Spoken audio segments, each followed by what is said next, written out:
Empire wasn't just a show, it was an event. Every Wednesday night, streets went quiet, group chats lit up, and millions tuned in to watch power, music, and family collide.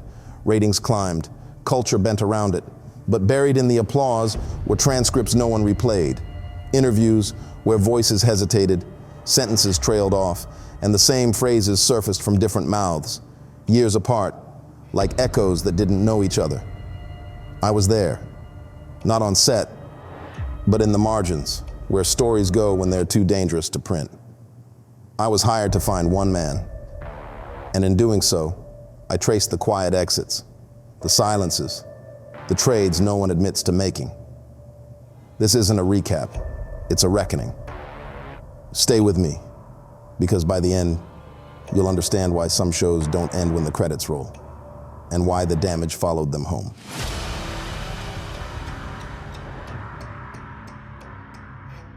By the time people reach out to me, the story is usually already over. Not because it isn't true, but because the truth arrived too late, or in the wrong order, or with too many names attached to it.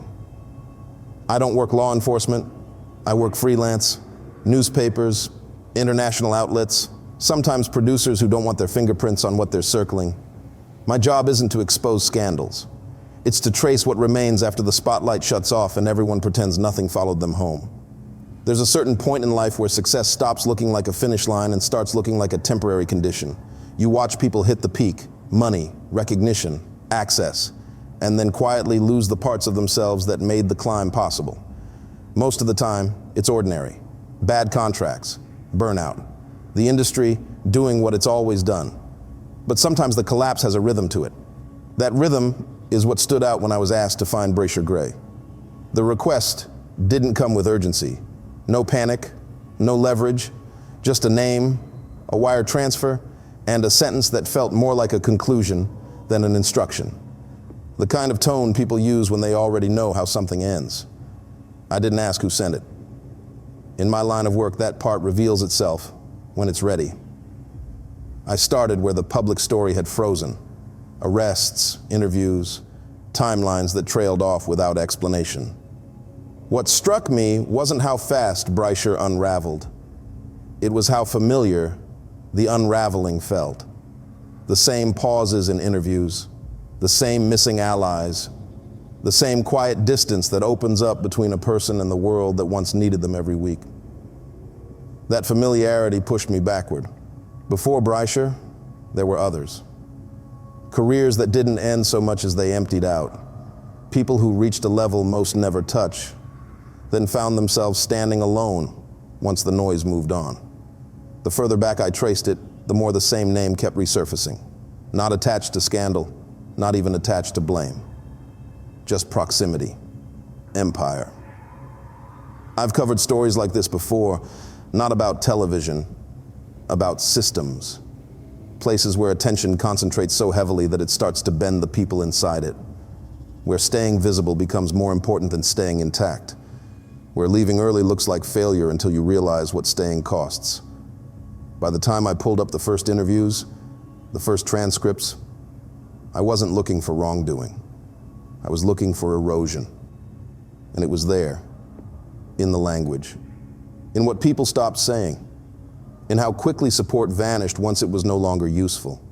Bryshere wasn't the beginning of this. He was somewhere near the end. Whatever empire gave its people, it didn't stay with them once the camera stopped. And whatever it took, it didn't take all at once. It happened slowly, week by week. While everyone leaned forward at the same time, waiting for the next moment. That was when I understood I wasn't chasing a missing person. I was tracing the shape of what got left behind. I didn't go to a studio or an office for the next step. I went to my kitchen. The light in there is always a little too bright at night, harsh on the tiles, honest in a way other rooms aren't. I set my main phone on the counter, screen down, and pulled out the other one, the one with no apps, no email, no history, just a number, a battery, and enough credit to reach people who don't want to be reached. His contact wasn't saved under his name. People like him don't survive that kind of carelessness. The number had come through 3 steps and 2 favors. each person insisting they didn't want to know why I needed it.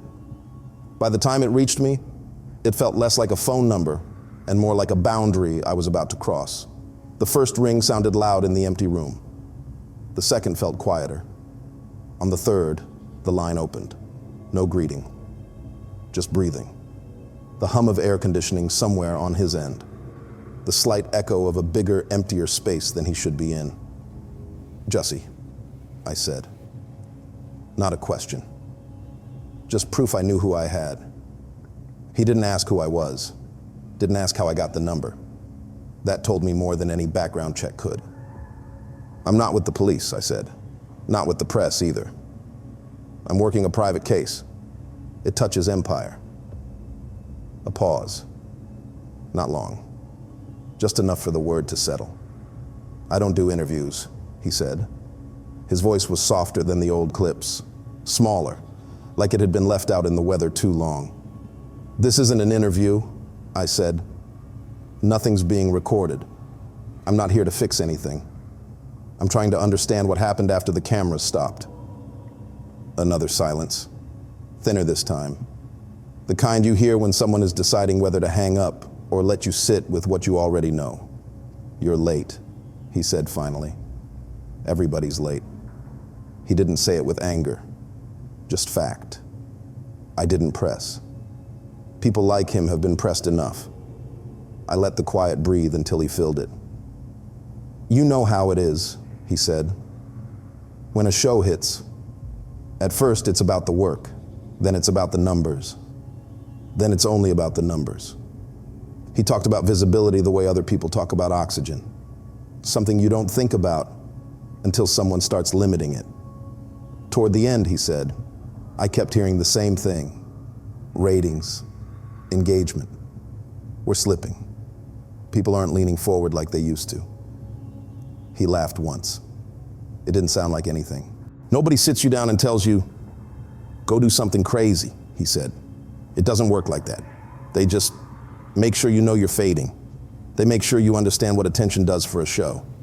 He didn't say whose idea anything was. He didn't say the word plan.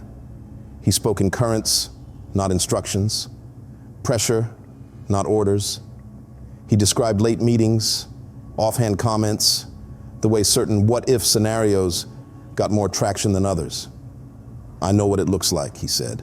"I watch the clips like everybody else. I know what the paper says happened. I know what the court says happened."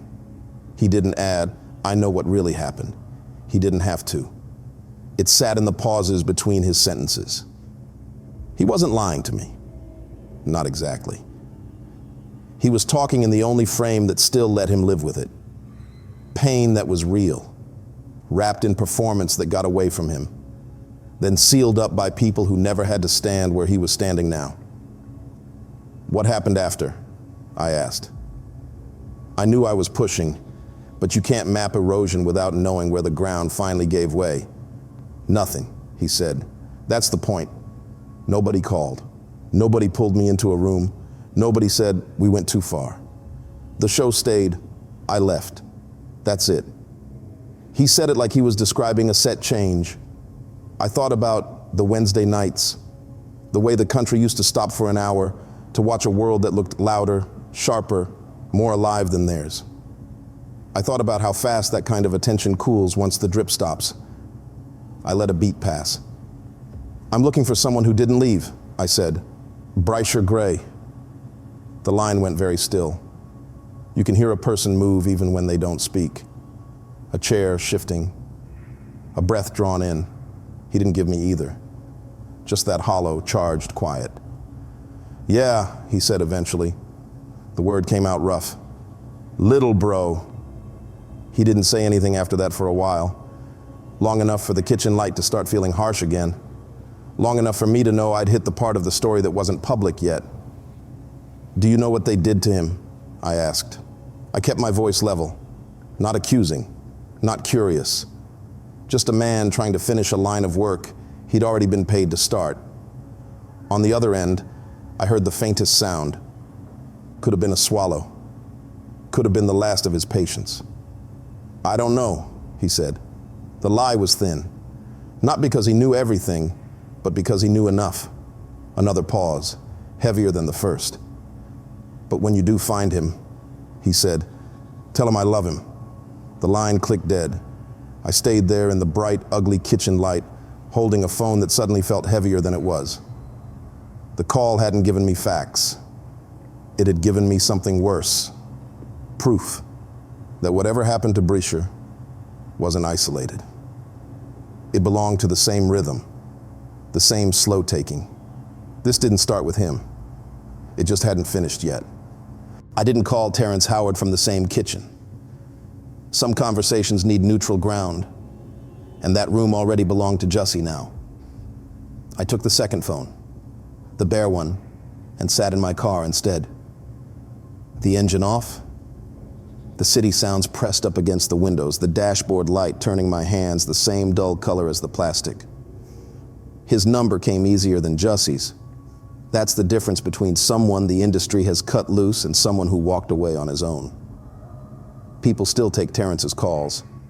They still forward his information in case it's useful later. I dialed. It rang once. "Yeah," he said. He sounded like a man who'd been expecting bad news for a long time and was fine with it finally showing up. "Mr. Howard," I said. "My name doesn't matter. I'm not with the press. I'm working a private case that touches empire." There was the smallest shift in the silence, like he'd leaned back just enough to make a decision. "I don't talk about that show," he said. "I'm not asking you to," I told him. "I'm trying to understand what happened to people after it. I already spoke to one of them." He took a breath I could almost hear, the kind that measures distance.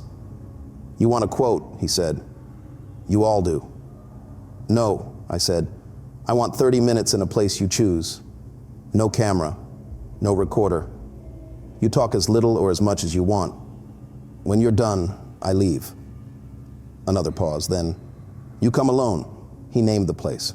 Not an office, not a home. A diner on the edge of town that used to be busier before people decided they preferred ordering food to their doors instead of earning the right to sit down. By the time I got there, the sky was doing that washed out late afternoon thing that makes everything look older. The lot had more cracks than cars. Inside, the waitress moved like someone who already knew how the day would go and didn't see any reason to fight it. He was in a corner booth, back to the wall, facing the door. No hat, no sunglasses, just a man who looked like he'd been tired for a very long time. He watched me walk over. Didn't stand, didn't smile. "You're on time," he said. "I figured you'd leave if I wasn't," I told him. That got me the first ghost of a smile. It didn't stay long. We ordered coffee we weren't going to finish. The waitress refilled it twice anyway. She didn't look at him twice. That told me exactly how often he came here. "I left," he said, once the cups were settled between us. "Everybody talks like I got pushed out. I didn't. I walked." He stared past me, out the window, at the parking lot that used to belong to another decade. "You ever pretend for so long you start to wonder if there's anything under it?" he asked. He didn't wait for an answer. Good. I didn't have one. "That's what acting turned into for me toward the end," he said. "It wasn't fun. It wasn't art. It was debt. Every performance, one more piece. Every scene, one more chip. And they keep telling you you're lucky to pay it." He wrapped his hands around the coffee cup like he was anchoring them. "I got to a point where I could feel the next ask coming," he said. "Not on paper, not in a contract, just in the air, in the way people looked at me, in the way the conversation shifted." He glanced at me then, like he was checking whether I was keeping up. "I didn't want to owe them that," he said. "So I walked before they named the price." There it was. The man card, without the phrase. The refusal. "What did it cost you?" I asked. He shrugged, small and tired. "Work, money, noise," he said. "All the things people think matter. But I still know who I am when I wake up, so I figure I got out cheap." For a moment, the booth felt almost normal. Two men talking about the way a business wears you down. You could almost forget why I was there. Almost. I'm not just looking at the people who left, I said. I'm looking for someone who didn't. Someone who stayed long enough for it to take more. His eyes changed before his expression did. Some people telegraph shock. He telegraphed recognition. Bryshere Gray, I said. The name snapped something invisible in the space between us. His shoulders stiffened. His jaw tightened. The coffee in front of him trembled just enough to ripple. You don't say his name like that, he said quietly. Like what? I asked. Like he's just another subject, he said. Like he's just another check mark on your list. He wasn't raising his voice. Not yet, but the temperature in the booth shifted. I'm trying to find him, I said. That's all. He shook his head once sharply. You're late, he said. The same words Jussie had used, but heavier. You all are always late. You show up after the damage and act surprised. He leaned forward, elbows on the table, eyes finally locked on mine. They took his man card, he said. The sentence landed like a dropped tool, loud, final. He never had a chance in this industry, Terrence went on. Not the way it really works. They saw a young kid, hungry, eager to prove himself, and they knew he didn't know where his edges were yet. That's what they like. People who don't know where to say no. His voice was louder now. The waitress looked over and then looked away. That told me this wasn't the first time he'd done this here. We didn't give him a chance either, he said. Don't let me stand here and act like I'm clean. We all saw it, the way he was being pulled, the way he was being shaped. We thought it was just the work, just the grind. You get used to calling things normal so you can sleep at night. He laughed, a short, bitter sound. I left, he said. That's what everybody remembers. Not the part where I watched that boy stay. The rage burned out as suddenly as it had flared. He sagged back against the booth cushion like someone who'd finally said something he'd been rehearsing silently for years. We sat in that collapse for a while. The coffee went cold between us. Then he reached into his pocket, pulled out a folded piece of paper, and set it on the table. He didn't slide it toward me. He just placed it there and took his hand away like it burned. That's an address, he said. You didn't get it from me. You don't say my name to her. I'm not in this. Her, I repeated. He looked past me again, out into the parking lot, like he was remembering something that had already decided how it would end. She's the only one who ever tried to find him before now, he said. You start with her. You might still catch what's left. He pushed back from the table. The conversation was over. As I picked up the paper, he added one more line, almost to himself. I left with myself, he said. He stayed long enough to become something else. Outside, the air felt colder than it had going in. I unfolded the paper under the gray sky. A name I already expected. An address I didn't know. Taraji P. Henson. The next stop wasn't a studio or a set or an office. It was wherever she'd gone when the noise finally stopped. The address Terrence gave me wasn't a gate code or a hillside property. It was a street I'd driven past 100 times without ever seeing. The building was the kind that doesn't show up in glossy real estate flyers. 3 stories of tired brick, windows fogged from the inside, a buzzer panel with more tape than names. The kind of place people arrive at quietly and leave from even quieter. I stood on the sidewalk for a minute before going in, part habit, part respect. Some doors don't like being rushed. Her name wasn't on the panel. That didn't surprise me. I pressed the number he'd circled on the paper. The intercom crackled, then went silent. For a second, I thought it was dead. Then a voice came through. Small, flat, guarded. Yeah, it's me, I said. The one they sent to find what's left. I hadn't planned on saying it that way. It just came out. There was a pause, long enough for the city noise to drift back in. The lock buzzed. The hallway smelled like old paint and boiled vegetables. The stairs complained under my weight. By the time I reached the second floor, a door was already open at the end of the corridor, a rectangle of dim light cutting into the gloom. She was standing there. No makeup trailer, no lighting crew, no wardrobe, just Taraji P. Henson, one hand on the door frame, watching me come down the hall like she'd already decided whether this was a mistake. Up close, she didn't look like the images that used to cycle through talk shows and red carpets. Not ruined, not broken, just unlit. Like someone had turned off the key light and never turned it back on. "You took your time," she said. "Traffic," I said. It was a bad joke. She let it pass instead of punishing it. "Come in," she said, stepping back. The apartment was small but clean. No photos on the walls, no posters, no framed movie stills. There were boxes stacked neat along one side of the living room, lids closed, labels written in a careful hand. Awards from the shape of them. You didn't have to open the boxes to know. On the lone shelf, there weren't trophies. There were bills, a half-burned candle, and a mug with a chipped handle. "Nice place," I said. "It's what's left," she answered. "Sit." I took the chair. She took the edge of the couch, elbows on her knees, hands clasped. Not defensive, not welcoming either. More like someone bracing for an impact that never really stops. "You're not the first person to come asking what happened," she said. "You're just the first one who came after him instead of after a headline." "I didn't come for a headline," I said. "I came for the pattern." That got the faintest pull at one corner of her mouth. "Pattern," she repeated. "Yeah, that's one word for it."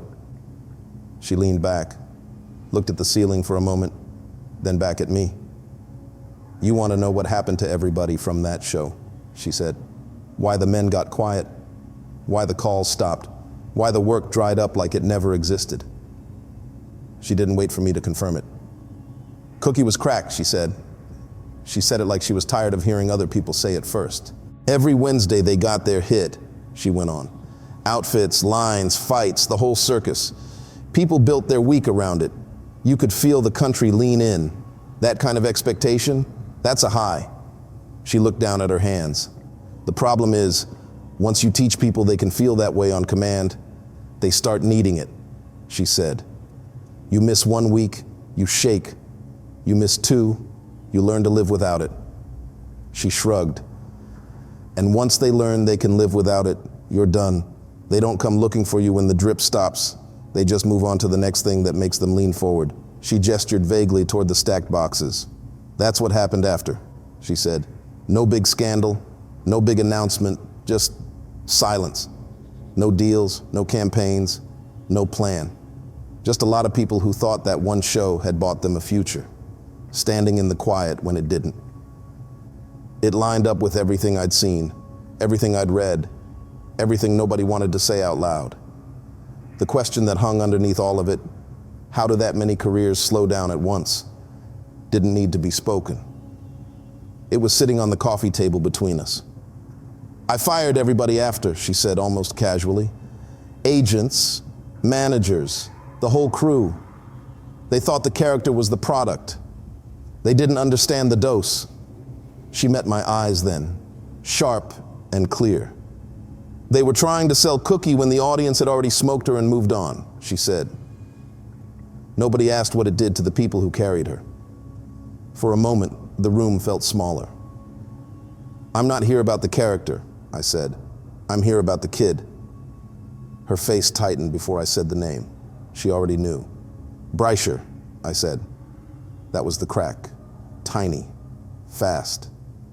The way her mouth pressed together. The way her gaze went just to the side for a heartbeat, like she was looking at someone who wasn't in the room. "I tried," she said quietly. "People think I didn't notice. I did. Way before the public did. The mood swings, the way he showed up on set some days like he hadn't slept in a week, other days like he'd disappeared and something else was wearing his face." She swallowed. "You call. You send people. You hear stories. Treatment. Trouble. Bad decisions. You tell yourself he'll bounce back, because they always say the kids bounce back." Her voice dropped even lower. "Some don't. We let that sit, long enough for the refrigerator hum to make itself known. "I heard you've been looking," she said. "Terrence still talks louder than he means to. I figured he'd give you something." "He gave me you," I said. She smiled at that, not happily. "Yeah," she said. "That tracks." She stood up then, and for a second, I thought I'd worn out my welcome.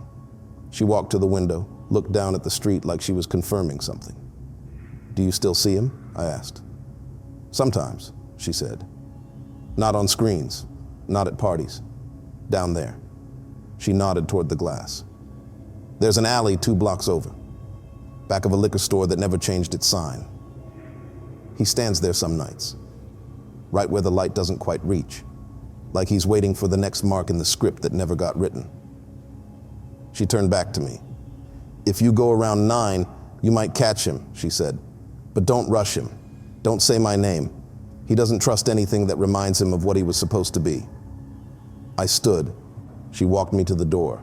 For a second, it felt like there was more she wanted to say, something heavier than directions. Instead, she opened the door and stood aside. "I don't need you to bring him back," she said. "That's not how this works. Just look at him. Really look.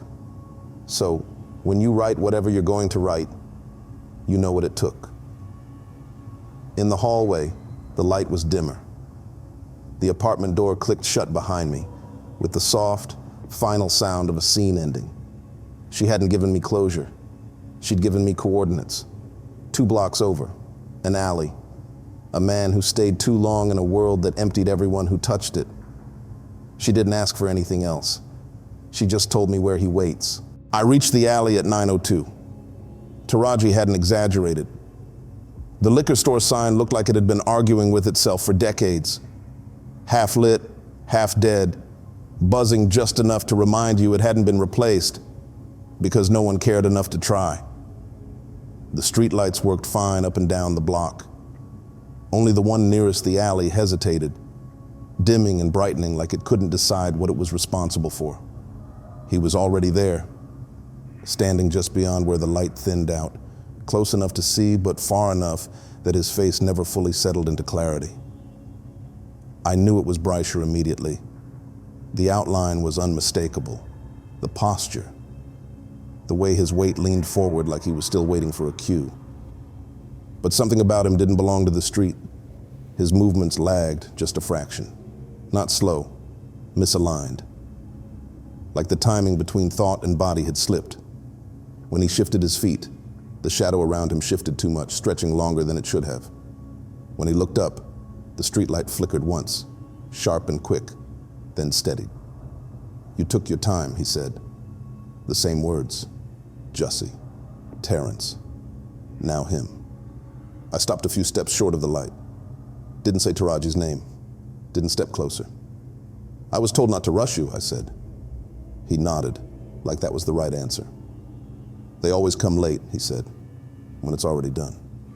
His voice was calm, not broken, not manic, just thinned out, like something had been filtered through too many hands before it reached me. I told him I wasn't there to bring him back, that I just wanted to understand what happened after the show ended. He smiled at that. A quick, crooked thing that didn't reach his eyes. "After," he said, "it didn't end. It just stopped paying attention." He talked without looking at me, eyes fixed somewhere behind the liquor store where the alley bent out of sight. "I stayed," he said. "Everybody talks about leaving like it's courage. Sometimes it's just timing. I stayed when the air changed, when the asks stopped sounding like asks." He shifted, and the light above us fluttered again. "They don't take everything," he went on. "That's the trick. They get you to hand it over, piece by piece. You say yes enough times, and eventually there's nothing left that remembers how to say no." I thought of Terrence, walking away early, of what it cost him, and what it saved. "They call it opportunity," Bryshere said, "but it's more like shaping. You go to the houses they send you to. You learn what version of yourself works. You learn what parts make people lean forward. He didn't say names. He didn't need to. I told him Jussie had been worried, that he'd asked me to tell him he loved him. That finally got a reaction. Not tears, not anger, just a small exhale, like something heavy had been set down for a second. He always says it when it's too late, Bryshere said, then quieter. But I know. The alley went still. No traffic noise, no voices, just the faint buzz of the sign and the soft, uneven hum of the streetlight. I started noticing things then, reflections in the puddle near the curb that didn't match what was behind me. The sense, not sight, sense of people watching, not now, then. Wednesdays, millions of them, leaning forward at the same time every week, asking for more of the same feeling. Bryshere felt it too. That's the part nobody talks about, he said, where all that wanting goes when the show's over. I finally understood. Empire hadn't taken them apart all at once. It had fed something, a rhythm, a ritual built out of expectation and appetite. And when the cameras stopped, that thing didn't disappear. It followed the people closest to it. I didn't try to save him. I didn't ask him to come with me. I just looked.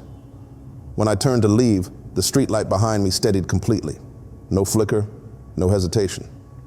I didn't look back, because by then, I knew the truth. The show was cursed, not by something summoned on set, but by what we asked for every week until something answered, and it never went back.